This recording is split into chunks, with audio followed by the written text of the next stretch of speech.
tidak bisa dipungkiri teman-teman di dalam juga yang akhirnya yang ada clash, teman-teman menggantungkan betul intinya itu jadi sebuah entertain sebenarnya itu akhirnya berat kecewa karena teman-teman dianggap bahwa teman-teman lain ini tidak serius.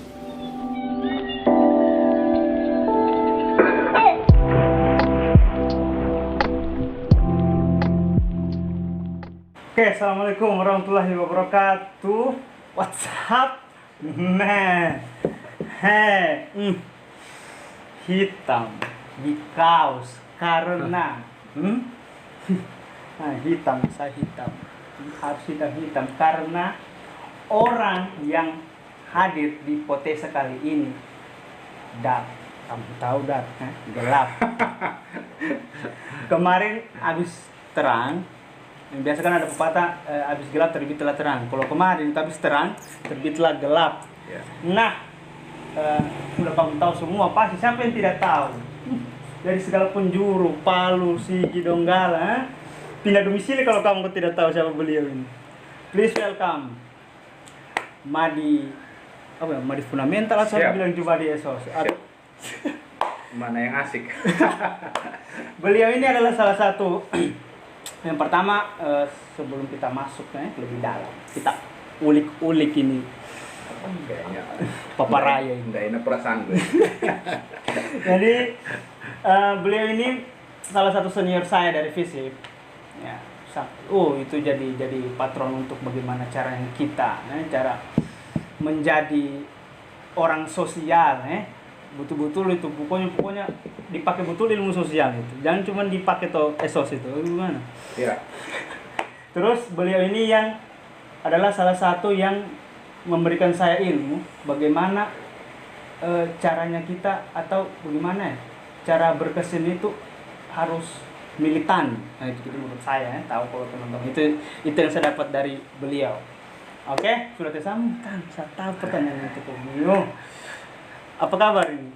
Ya, alhamdulillah masih dilindungi Tuhan. Sekarang ini saya dengar kamu tahu, ada yang kamu tahu. Kenapa sudah apalagi kegiatan kegiatan akhir-akhir ini lagi mengurus apa semua ini? Karena kan kepala desa.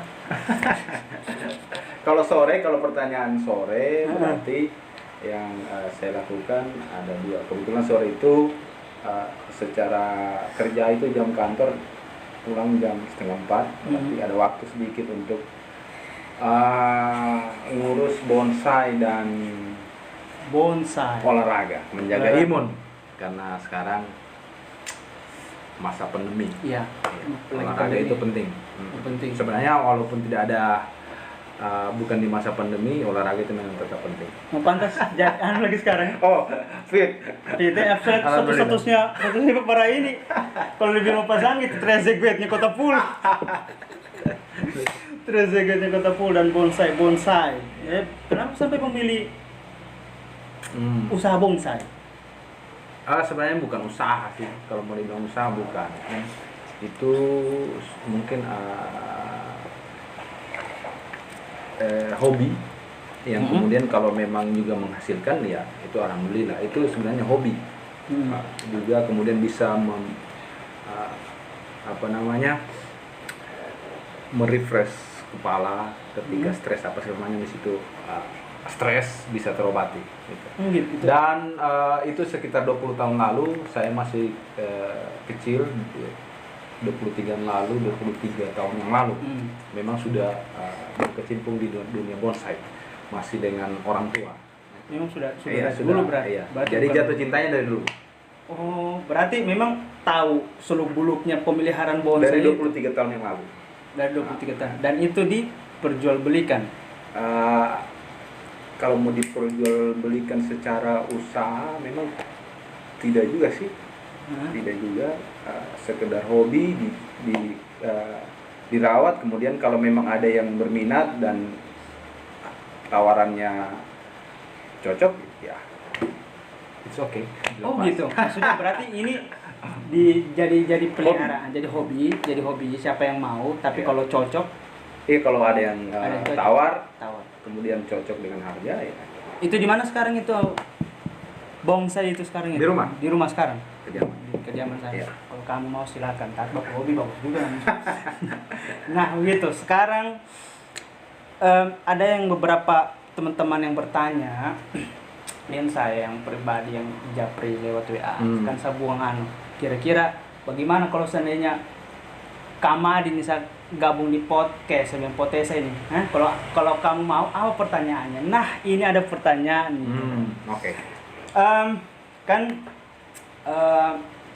Peparaya, langsung panggil Peparaya saya. Peparaya ini kan memang siapa yang tidak tahu, beliau memang militan dalam berkesenian. Artinya memang betul-betul ya, kalau pribadi saya memang keras di wilayah itu, wilayah ya yang sensitif lah begitu. Nah ini kenapa waktu itu Peparaya memilih mau main film dengan Nadoyo Production, bukannya mau berkarya lewat ini saja, karena mau main film begitu?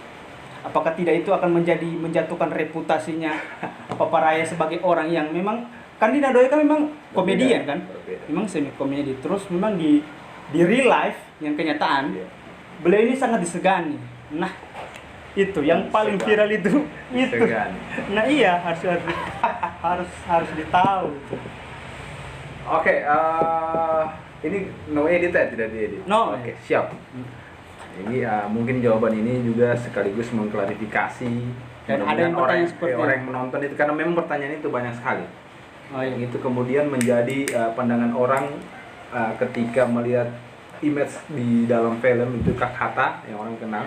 Dan ketika melihat bagaimana apa yang saya lakukan keseharian, kemudian kesenian juga yang saya lakukan, itu sangat berbeda sekali. Jadi saya cerita historinya sepotong, walaupun tidak sedetail. Memang di tahun 2008 itu teman-teman senias di Palu itu memang sudah melakukan, sepengetahuan saya, tapi sebelum 2008 itu sudah, cuma sangat intens itu dari 2008, intens sekali membuat karya-karya film. Nah saya bergabung itu di tahun 2012 kemudian karena berteman dengan teman-teman sineas juga berteman itu Arul, Ompot, Marum Echan, Alan, Mehmet, banyak, Lokon, Adon, itu berteman, itu sudah memang berteman. Nah, suatu ketika saya akhirnya satu rumah dengan mereka. Satu rumah itu dikontrakan. Tahun berapa itu? Tahun 2012. 2012 ya, ingat. Yang diisukan mau kiamat itu. Iya. Tahu. Nah, itu jadi akhirnya pertemanan kita jadi tambah dekat. Akhirnya saya mereka kan memang intens di dunia film. Akhirnya saya mau tidak mau, suka tidak suka, ikut berkecimpung di situ. Di dunia perfilman. Di perfilman. Nah, suka atau tidak suka? Iya. Waktu itu suka atau tidak? Suka atau tidak suka. Waktu itu bukan bagaimana ya? Mungkin istilah yang saya pakai salah. Memang film saya jauh dari background saya. Iya. Film, teater saja saya belum kan. Selalu saya masih di musik dan sastra. Musik dan sastra. Jadi saya tidak punya pengalaman sekali yang sangat luas tentang teater dan film, tidak punya basic. Tapi akhirnya bergabung, ikut sama-sama. Saya ingat itu produksi film di tahun 2012 tapi rilis di 2013. Itu ada 3 film. Saya kemudian dipanggil oleh teman-teman. Saya agak tertantang kan? Tertantang. Saya agak suka memang hal-hal yang baru. Yang baru. Jadi akhirnya oke, saya ikuti. Untuk pertama kalinya saya main, sebenarnya bukan pertama kali dengan mereka itu. Ada 1 kali, tapi tidak terlalu. Kira-kira boom. Jadi di situ bersama teman-teman. Oke, saya main film. Dan lebih uniknya, secara genre, secara apa namanya, yang saya sukai, film yang saya sukai, aktor yang saya sukai itu bukan seperti itu sebenarnya. Oh, bukan seperti komedian, bukan yang film-film komedian. Kalau memang agak terlalu yang saya punya selera itu agak film-film serius yang seperti bagaimana memang saya di dunia musik, sastra yang agak serius.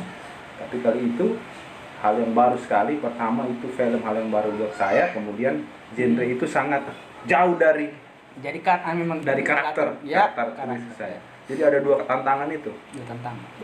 Berarti itu dijadikan tantangan. Tantangan buat saya. Iya. Tantangan saya. untuk pemilu. Tanda tanya untuk orang menonton. Untuk publik. Iya. Akhirnya selesai tiga dirilis. 3 film itu dibuat, kemudian dirilis itu pertama Salah Tanya, kemudian Salah Tanya Topangai dengan Gue Orang Palu. Bukan. Itu yang di Jogja waktu itu? Iya, setelah itu. Sudah setelah itu. Apa lagi satu ya? Topangai, Mangga Om kalau misalnya. Mangga Om, iya. Oh, Mangga Om ya? Mangga Om. Oh, saya kira itu yang setelah Salah Tanya. Itu satu kali dibikin itu? Saya agak lupa. Sebenarnya teman yang pasti itu Topangai dengan Salah Tanya. Setahu saya Topangai itu belakangan maksudnya. Tidak. Oh, itu cuma rilisnya berarti ya? Iya, Topangai yang Panjat Kelapa kan? Iya. Itu bersamaan itu. Iya, Topangai yang dengan Salah Tanya. Iya, Salah Tanya. Gitu. Nah, itu yang booming Kota Saleh.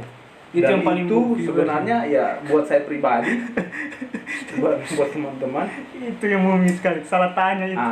Itu apa namanya? Akhirnya jauh dari ekspektasinya kita. Iya. Saya pribadi, saya tidak mau, mungkin teman-teman punya perspektif lain. Kalau saya pribadi, saya anggap itu hanya sebuah tantangan, kemudian jadi sebuah karya yang oke, kita cuma sekedar ketawa-ketawa di sini nonton, kemudian teman-teman yang komunal sangat kecil tidak terbayangkan itu sampai akhirnya itu booming. Sampai di Jawa, sampai di Malaysia dan segala macam. Itu saya lihat dia punya YouTube-nya ada produksi itu viewers paling banyak itu yang berapa juta viewers itu. Dan itu yang pertama kali, mungkin bukan pertama kali, mungkin yang orang lihat yang kirim share kemana-mana. Yang menurut saya yang bikin booming film itu adalah karakternya Komiu. Yang mana orang tahu ini Made, apalagi yang orang-orang Untat, yang mahasiswa Untat itu pasti tahu bagaimana karakternya beliau, dan dengan ada logo di baju itu. Nakal. Nah, tidak perlu saya sebut mereknya. Kenapa memakai logo itu gitu? Ya, itu juga. Itu jelas tanda tanya. Banyak komentar saya baca di bawah. Betul. Salah satu tenarnya itu film, salah satunya itu ada simbol yang sebenarnya agak nakal sih, dari perspektif tertentu agak nakal. Itu pakai baju itu disengaja. Disengaja memang. Disengaja terus bangga memakai itu. Bukan, begini. Saya mau cerita. Dan itu di luar teman-teman punya settingan sutradara apa semua. Saya pribadi punya cara lain untuk membuat kontroversi yang kemudian strategi pasar namanya kalau dalam entertain. Membuat kontroversi kemudian itu menjadi viral bahasa sekarang kan. Iya, paham. Orang-orang entertain lebih paham. Iya, jelas. Jadi saya membuat sebuah kontroversi yang kemudian sebenarnya secara konseptual juga kena. Gitu, juga kena. Iya, bukan hanya sekedar pakai yang itu, pakai simbol yang itu kemudian hanya untuk untuk membuat kontroversi titik, tidak. Itu juga masuk dalam satu kesatuan ide film itu. Dan itu sebenarnya ide itu hanya lahir dari saya sendiri. Kemudian karena sutradara ketika menceritakan ke saya, karena waktu itu film itu tanpa skrip. Hanya diceritakan kau jadi ini, jadi ini. Jadi saya sudah bayangkan bahwa begini karakter saya begini. Maka saya seorang preman yang kemudian juga ternyata cengeng. Untuk menambah keganasan saya di situ, kesadisan saya di situ, maka karena simbol itu juga kan dikenal dengan begitu. Akhirnya saya memakai itu. Tapi ternyata juga cengeng yang gitu kan. Walaupun pakai itu ternyata tidak juga. Sesuatu hal yang tidak perlu ditakuti apa segala macam. Berarti memang itu memakai baju itu memang atas dasar kesengajaan memang. Iya, untuk apa namanya, untuk mendobrak popularitas. Iya. Kemudian itu bukan juga untuk personalnya Komio, tapi tidak tim. tidak seperti itu ya. Iya, tidak kan? juga seperti dugaannya para yang komen-komen ini film publik. Konspirasi apa segala macam jauh sekali. Jauh sekali. Tapi hampir orang sampai banyak buat teori konspirasi. Justru karena itu rame di Facebook kok tidak salah ingat saya. Justru itu film itu akhirnya viral kan. Begitu. Nah, iya, itu yang itu lagi berhasil berarti. Berarti bukan untuk menjadi daya dobrak personal sendiri sebagai madi fundamental ya kan, tapi untuk Nadoyo sendiri. Betul. karena memang Nadoyo memang diarahkan untuk entertainment. Iya, entertainment. Dan itu simbol juga itu film kan fiksi. Jadi orang-orang film, orang seni paham lah itu kan fiksi. Jadi tidak ada kaitan dengan pergerakan apa segala. Itu bisa dipertanggungjawabkan secara karya. Oh iya. Simbol itu bisa dipertanggungjawabkan secara sutradara, produser atau teman-teman yang lainnya itu tidak ngeh atau memang tidak sadar. Nanti ketika direkod sudah apa namanya? Sudah dibuang. Tidak dibuang, sudah screen dan dibuangkan, nanti orang ribut-ribut baru. Kalau saya sudah setting. Sudah memang setting. Oh iya. Karena saya itu pakai strategi itu. Dengan ini bisa viral dan faktanya berhasil. Faktanya berhasil sekali itu sampai kemana? Iya, sampai Malaysia dan segala macam. Dan itu diperdebatkan. Tapi secara tidak sadar itu yang akhirnya mempopulerkan itu. Berarti sambil di samping juga memang itu film kocak. Iya. Memang kocak. Seorang preman yang. Tapi sekarang memang itu sudah menjadi, kalau seandainya bukan seandainya lagi ya, maksudnya Nadoyo Production itu adalah salah satu manajemen buat perfilman memang. Itu memang sudah menjadi apa namanya? Apa istilahnya itu sudah jadi tersendiri, rumah produksi sendiri begitu, dan itu sudah menjadi ada biaya produksinya tiap aktornya sendiri, sudah profesional cara anunya. Iya, sebenarnya itu juga atau masih teman. Ya, akhirnya kita membicarakan Nadoyo Production film tidak masalah kan. Ini saya tanya apa namanya? Iya, Nadoyo Production juga itu digagas memang hanya sekedar hobi, kemudian jadi tempat silaturahmi, menuangkan. Lagi-lagi itu tidak jauh dari ekspektasinya kita. Ternyata permintaan publik itu menuntut kita untuk ayo tetap bekerja. Jadi itu jauh dari situ. Tapi ternyata faktanya bahwa publik akhirnya hari ini punya hak untuk kami puaskan gitu. Iya. Akhirnya kami membuat sesuatu yang kemudian publik menuntut ayo bikin lagi. Karena ini kan memang sajian untuk publik. Iya, sajian untuk publik. Ketika berhasil, semacam ada sebuah berdosa ketika tidak membuat permintaan penonton untuk membuat karya lagi. Jadi akhirnya dituntut untuk bagaimana profesional dan segala macam. Iya. Apa Sadingan sampaikan mau rencana kemarin mau tembus ke XX1 kok tidak salah. Jadi sekarang sudah tembus. Ketika viral pertama, itu publik meminta lagi untuk karya-karya selanjutnya. Akhirnya kita orang semua ketemu buat sebuah manajemen yang betul-betul profesional. Tapi kemungkinan memang dasarnya juga ini agak memang susah dibenturkan dengan profesionalisme dengan kekeluargaan. Itu agak susah ketemu. Nah, sementara basicnya kita itu hanya di persoalan bagaimana kekeluargaan kita antar seniman segala macam. Jadi ketika mau menuju ke profesionalismenya agak kaku, teman-teman semua kaku. Teman saya itu kaku sekali. Diatur secara manajemen yang itu kaku.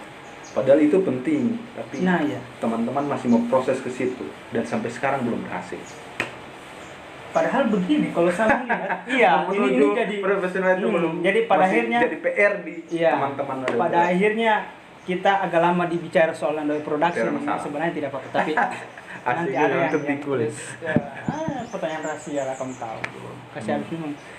Begini kan, itu kan Nadoyo sudah buat YouTube channel, dan itu sudah sudah diverifikasi untuk menjadi YouTube AdSense.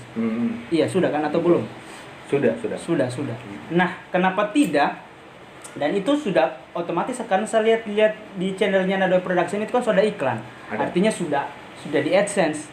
Artinya tanpa perlu lagi harus kita tinggal buat film, terus upload ke YouTube. Nah, AdSense kita sudah dapat, tidak perlu lagi diputar di apa namanya? Di gedung-gedung. Iya, screen. Nah, iya. kenapa tidak seperti itu biar tetap update? Keren. Nah, itu dia pertanyaannya. Nah, sekarang orang ya jujur ya tidak bisa dipungkiri, saya pun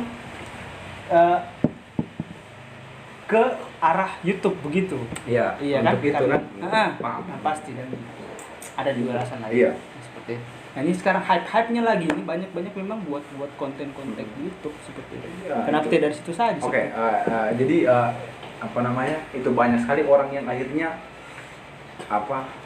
rahangnya berbunyi melihat Nadoy Production kan? Iya. Karena potensi untuk menuju apa istilahnya itu ekonomi kreatif dan segala macam saya terlalu paham itu lewat YouTube itu sangat besar. Tapi akhirnya teman-teman termaksud saya juga itu tidak terlalu bagaimana ya? Saya pusing juga sebenarnya jawabnya ini. Ya sekarang kalau tidak salah 21.000 dia punya apa? Tiket. Followers apa segala macam. Iya, subscriber 21.000 kalau tidak salah. Sudah ada AdSense. Cuma memang sudah juta ini konten yang tidak pernah dimasukkan. Sebenarnya kan kalau mudah sih sebenarnya. Mudah, cuma memang di kami, di teman-teman yang terutama yang mendirikan rumah produksi ini dan juga sebagai aktor, itu yang memang susah ketemunya. Karena teman-teman punya aktivitas lain yang kemudian untuk kami ketemu itu susah. Kita pernah membuat manajemen. Ada orang memang jadi manajer. Kita hanya player. Tapi menyerah, angkat tangan. Playernya susah diatur, termasuk saya. Teman sendiri juga. Kadang ketika memang susah kalau memang dibilang gampang sekali. Iya. Tapi memang gampang, tapi bagaimana? Waktunya teman-teman untuk ketemu itu susah. Iya. Akhirnya hanya ada momen-momen tertentu yang itu akhirnya dijadikan momen yang mahal. Jadi kami ketemu itu jadi sebuah hal yang mahal. Untuk kami ketemu itu ketika ketemu itu jadi sebuah hal yang mahal. Itu akhirnya di momen singkat itu bikin karya yang singkat. Kayak barusan pandemi itu. Karya singkat. Itu tidak di. Jadi itu alasannya. Kayak sekarang saya jadi pamong kan, jadi pamong, kemudian si Arul dia di LSM kan, yang juga kerjanya prioritas. Sudah di LSM Iya, prioritas mengurusi berarti mengadvokasi masyarakat, kerja-kerja sosial yang lain. Teman-teman yang lain pun begitu. Ompot jadi ini, Adon jadi ini.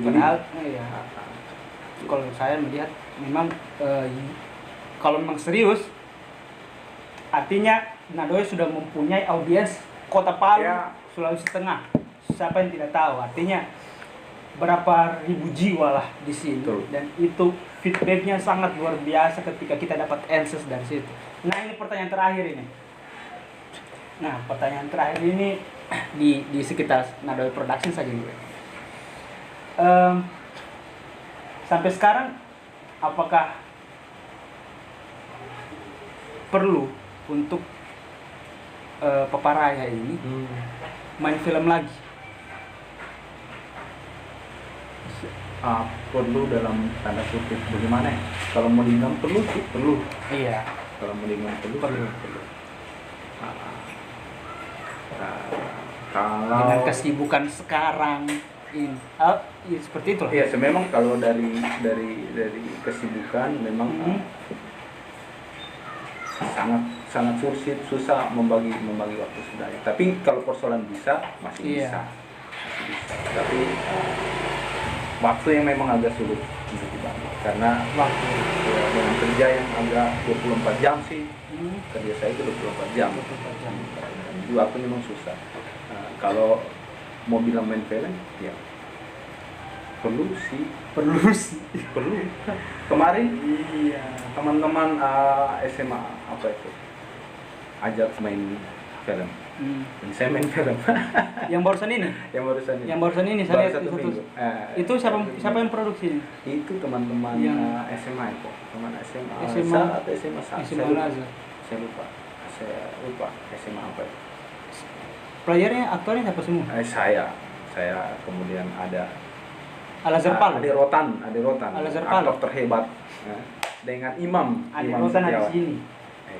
Aktor, 2 orang aktor hebat. Jadi saya keki bermain game. Iya, yang penting SMA yang di. Iya, SMA. Minta maaf saya lupa dia punya Iya. nama. Oke.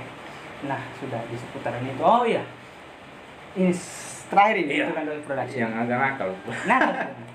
Nah, karena aktornya Nadawi Production ini banyak kesibukan dengan tadi saya tangkap bicaranya Bapak Raya ini bahwa pada akhirnya karena di awal pembuatan film karena ketidaksengajaan jadi viral, artinya cuma hobi. Waktu itu memang mungkin kita saya gambarkanlah waktu itu hype-nya Sanggar. Iya kan berkarya di tahun-tahun 2012 itu. Iya, 2008. dengan apa namanya? Iya 2008 karena Kaili Bangkit ya kan semua. Nah, pada akhirnya penonton butuh itu. Betul. Nah, sekarang apakah para aktor, timnya, playernya Nada Production tidak kasihan lihat penonton sekarang ini? Itu yang saya bilang tadi, Nah, semacam itu. dosa kan. Semacam Coba dosa. klarifikasi dulu. Iya. Semacam dosa karena banyak sekali tuntutan kita kasih umpan, kemudian orang minta terus, kita akhirnya berhenti. Jadi semacam dosa. Sebenarnya Tidak berhenti. Tapi akan ada kelanjutan. Iya. Bukan bubar berarti. Bukan bubar. Oh, itu bubar tidak akan pernah bubar, saya pikir teman-teman. Mungkin sampai umur berapa tidak pernah berhenti itu Nada Production. Cuma apa namanya? Produktivitas karyanya yang agak terhenti. Apa teman yang di belakang rumah ini Randi itu kan itu. sampai berdaftar prakerja itu. Iya. Iya. Tidak bisa dipungkiri teman-teman di dalam juga yang akhirnya yang ada clash, teman-teman yang menggantungkan betul mimpinya itu jadi sebuah entertain. Sebenarnya Itu akhirnya berapa kecewa kan, akhirnya kecewa karena teman-teman dianggap bahwa teman-teman lain ini tidak serius dalam padahal ya begitu, memang cuma begitu. Iya. Saya pribadi juga begitu. Pada akhirnya tidak bisa diantar ke profesionalitas. Tidak bisa diantar. Iya. Sampai sekarang. Iya. Nah, belum berarti saya belum bisa katakan bahwa Tidak bisa. 1 tahun 2 tahun ke depan Iya. itu Nada Production bisa profesional. Tapi sampai sekarang dari berapa tahun ini mau ingin menuju ke situ belum bisa. Belum kecapaian. Padahal Masih banyak masalah. Padahal peluang besar sekali. Besar sekali padahal peluang besar sekali. Mungkin teman-teman yang lain juga bisa nonton ini jadi bahan untuk evaluasi. Sebenarnya karena ini kamu tahu. Nah, Iya. ini yang dibilang Karena sutradaranya Nada Production yang banyak menyutradara itu si Arul Muhammad itu memang super sibuk. Super sibuk. Orang paling super sibuk saya anggap. Dia punya omnya itu Ipi. Iya, dia punya om itu. Dia sibuk juga. Super sibuk. Nah, ini ya pertanyaan. Nah, sekarang ini hampir semua bertanya dan selalu entah kenapa Papa Raya ini selalu membuat hal-hal yang kontroversial, entah sengaja atau tidak disengaja. Setahu membuat orang itu ambigu, ambigu. Ya, asal juga begitu. Iya. Ini Papa Raya kan memang orangnya yang sangat keras di dunia. Ya, bicara soal kesenian lah ini sekarang. Memakai perspektif Kesenian bagaimana Papa Sangga, Papa Raya, Akbar juga Abah.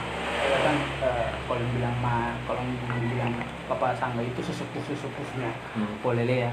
Yang membentuk karakter teman-teman di dalam itu bagaimana melihat kesenian tidak hanya sebatas ya tepuk tangan, panggung dan panggung, produksi, apa itu segala macam, dan apalagi pemerintah.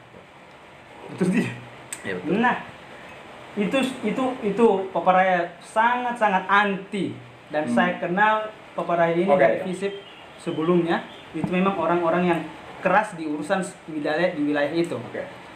Nah, sekarang pada akhirnya masuk dalam sistem dan menjadi kepala desa Kota Pulu. Iya. Kota Pulu, dan dia punya dia punya anggota di bawahnya, aparat yang di bawahnya itu milenial. Ada Hendra Maulana, ada Ivan, Pandi, ada Uya, dan Papa Sangga. Bumdes ya, Bumdes. Nah, kenapa seperti itu? Karena saya tahu sekali karakter. Entah bagaimana, saya bocor-bocoran sedikit.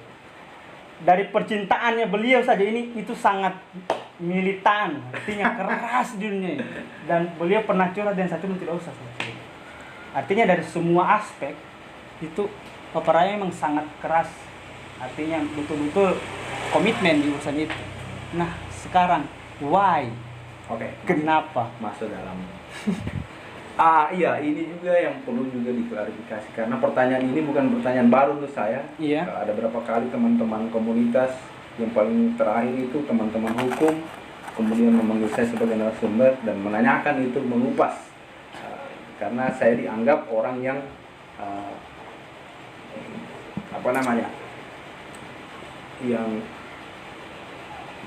yang punya idealis. Jadi bukan saya yang menganggap teman-teman waktu itu. Idealis yang sangat berseberangan dengan sistem. Lo kok bisa masuk dalam sistem?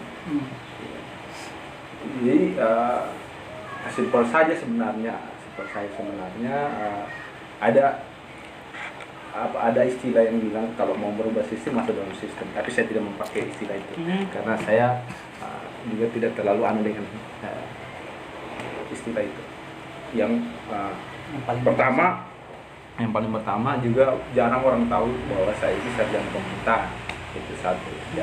Orang tahu banyak senior yang keras apa semua. Yang paling jarang orang tahu, saya juga punya ilmu di pemerintahan. Saya tidak cocok, tapi saya punya ilmu. Kemudian saya ingin mengaplikasikan itu. Berkaitan dengan idealis yang agak berseberangan, sebenarnya itu juga saya tidak pernah memposisikan diri saya itu jadi orang kiri, jadi orang yang ideologi kiri kan. Iya. Kemudian yang anti apa semua. Yang perlu diklarifikasi itu adalah bukan berarti sistem pemerintah yang saya lawan pada waktu itu gimana? Saya kemudian tidak mengharamjadakan itu. Saya pribadi saya tidak mengharamjadakan bahwa itu harus dilawan sampai kapanpun. Kan ketika pertanyaan kemudian apa sebenarnya tujuan cita-cita memberontak itu? Iya. Kan ingin pemerintahan yang bersih dan gitu, dan segala macam kan, jujur, terbuka dan segala macam. Itu kan yang tujuan akhirnya kita melawan, memberontak dan segala macam. Pertanyaan kemudian ketika dibalik, ketika pemerintahan itu sesuai ekspektasinya kita, masihkah kita melawan? Itu pertanyaan. Masihkah kita melawan? Nah, kan sangat goblok juga ketika pemerintah itu sesuai dengan amanah apa segala macam, kemudian kita harus melawannya sampai. Memang dibutuhkan juga oposisi sih untuk tetap, tapi ya saya sebenarnya tidak punya jawaban yang real untuk ini. Saya sebenarnya susah. Saya batung poinnya. Tapi saya mudahkan saja ini. Tapi begini. Belum. Begini. Oke. Kita kritik mati-matian waktu itu. Ketika sesuatu hal yang bukan pemerintahnya sebenarnya yang kita benci, tapi apa yang dilakukan, kebijakan dilakukan. Itu yang harus dipahami. Kebijakan yang dilakukan itu yang ketika kebijakan itu berpihak, ya tidak kita harus lawan. Iya. Begitu. Di dunia kesenian kemarin kan bersama Bapak Sangga siapa segala macam itu kan akhirnya kita bisa sama-sama juga dengan dinas. Iya. Karena ketika sesuatu hal yang berjalan sama-sama, mari. Tapi ketika itu tidak menguntungkan untuk konstituennya, masyarakat dan segala macam, ya kita lawan. Itu poin itu. Cuma orang banyak salah melihat bahwa kita memang memposisikan diri di sini terus sampai kapanpun. Itu ada itu. Nah, akhirnya saya masuk ke dalam. Satu pertama saya punya Che Guevara. Nah, ini menurut saya Che Guevara, siapa yang tidak kenal? Siapa yang tidak kenal? Tapi kan cita-citanya juga jelas. Cuma dia tidak beruntung bisa merebut kekuasaan. Andai dia dikasih kesempatan untuk berkuasa, pasti dia masuk. Pasti akan masuk dan mengimplementasikan apa yang ada di kepalanya. Cuma dia tidak beruntung. Dan dia orang salah satu yang melawan waktu itu juga. Melawan Kebijakan-kebijakan pemerintah. Hugo Chavez siapa kan kemudian jadi pemerintah. Kan ini masing-masing kita punya ideologi, punya ide yang kemudian bisa kita pertaruhkan, bisa kita, dan ketika kita beruntung diberikan kesempatan, ya why not, kenapa tidak. Nah di poin yang itu saya kemudian diberuntungkan ada kesempatan yang diberikan kepada saya. Kan tidak mungkin saya kritik terus waktu itu di skop desa kasih masukan ketika ada kesempatan untuk saya menolak, kan juga sangat naik. Makanya keberuntungannya saya punya kesempatan. Atau karena ini saya kasih agak luas gitu. Atau karena ini mungkin waktu pas Bapak Raya memutuskan untuk menjadi 01-nya Kota Pun itu mungkin, atau gara-gara karena memang tidak ada lagi yang untuk kita kritisi karena melihat dari aktivitas